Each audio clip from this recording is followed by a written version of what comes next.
হে everyone, আজকে সকালে বেরিয়ে পড়েছিলাম। আজকে ছিল ট্রেনিং এর দ্বিতীয় দিন, তাই আর দেরি না করে বাইরে সোজা দাঁড়িয়ে থাকি গাড়ির জন্য। এরপর গাড়ি চলে আসায় গাড়িতে বসে সোজা চলে যাই ট্রেনিং হলে। ট্রেনিং হলে আমরা যখন আসি তখন বাজে সকাল 7:30 এবং প্রচুর ঠান্ডা। আবার এইদিকে একটা শাটেলের স্ট্যাচু আছে, সেটা দেখতে তো দুর্দান্ত লাগছিল। এবার আমি ট্রেনিং একাডেমির কার্ড নিয়ে সোজা দাঁড়িয়ে পড়ি লাইনে এবং ট্রেনিং একাডেমির কার্ড দেখাতেই আমি ভেতরে এন্ট্রি করে নেই। ট্রেনিং শুরু হওয়ার আগে প্রায় আমি একটা ভিডিও করে নিই, যেখানে 5000 লোক প্রায় আমাদের ট্রেনিং এর মধ্যে যুক্ত ছিল। হাফ টাইমের পরে ফোনের ফ্ল্যাশ দিলে যখন চেয়ার আপ করছিল, এটা তো দুর্দান্ত লেগেছিল। এরপর বাইরে এসে শেক করার পরে ট্রেনিং হলের মধ্যে যখন এন্ট্রি হয়, একজন ব্যক্তি এসেছিলেন যিনি 400টা মেডেল পেয়েছিলেন, তার মধ্যে 300টা গোল্ড মেডেল পেয়েছিলেন। তো এই ব্যক্তিকে যদি কেউ চিনে থাকেন অবশ্যই কমেন্টে বলবেন। এরপর ট্রেনিং হলে ট্রেনিং শেষ করে বাইরে ফাইনালি আমরা গাড়ির জন্য ওয়েট করি। এরপর রুম থেকে বেরিয়ে যাওয়ার পরে বাইরে চলে যাই আমরা কিছু খাওয়া দাওয়া করতে।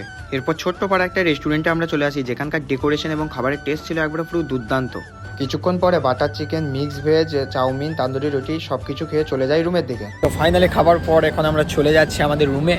ভাই এত ঠান্ডা, এই ঠান্ডায় ব্লগ বানাতে পারছি না, বুঝলে। আজকে আমাদের ব্লগ এতটাই। Good night, tata.